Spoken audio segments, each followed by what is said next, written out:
Blackstone Audio presents The Fun Stuff and Other Essays by James Wood. This book is read by Simon Vance.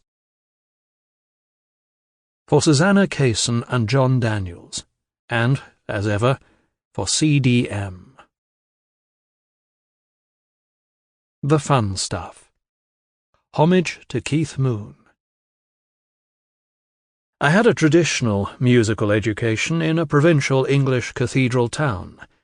I was sent off to an ancient piano teacher with a requisite halitosis, who lashed with a ruler at my knuckles as if they were wasps. I added the trumpet a few years later, and had lessons with a younger, cheerier man who told me that the best way to make the instrument sound was to imagine spitting paper pellets down the mouthpiece at the school bully. I sang daily in the cathedral choir, an excellent grounding in sight-reading and performance. I still play the piano and the trumpet. But what I really wanted to do as a little boy was play the drums, and of those different ways of making music, only playing the drums still makes me feel like a little boy. A friend's older brother had a drum kit, and as a 12-year-old I gawped at the spangled shells of wood and skin, and plotted how I might get to hit them and make a lot of noise. It wouldn't be easy. My parents had no time for all that thumping about, and the prim world of ecclesiastical and classical music, which meant so much to me, detested rock.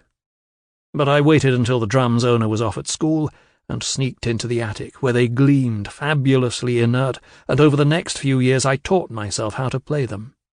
Sitting behind the drums was also like a fantasy of driving, the other great prepubescent ambition, with my feet established on two pedals, bass drum and hi-hat, and the willing dials staring back at me like a blank dashboard. Noise, speed, rebellion. Everyone secretly wants to play the drums, because hitting things, like yelling, returns us to the innocent violence of childhood. Music makes us want to dance, to register rhythm on and with our bodies.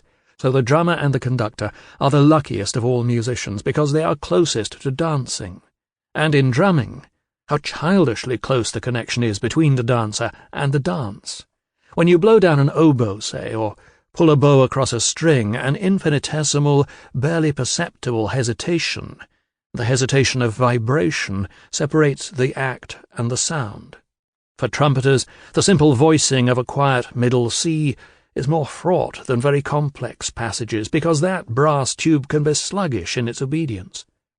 But when a drummer needs to make a drum sound, he just hits it. The stick or Sample complete. Ready to continue?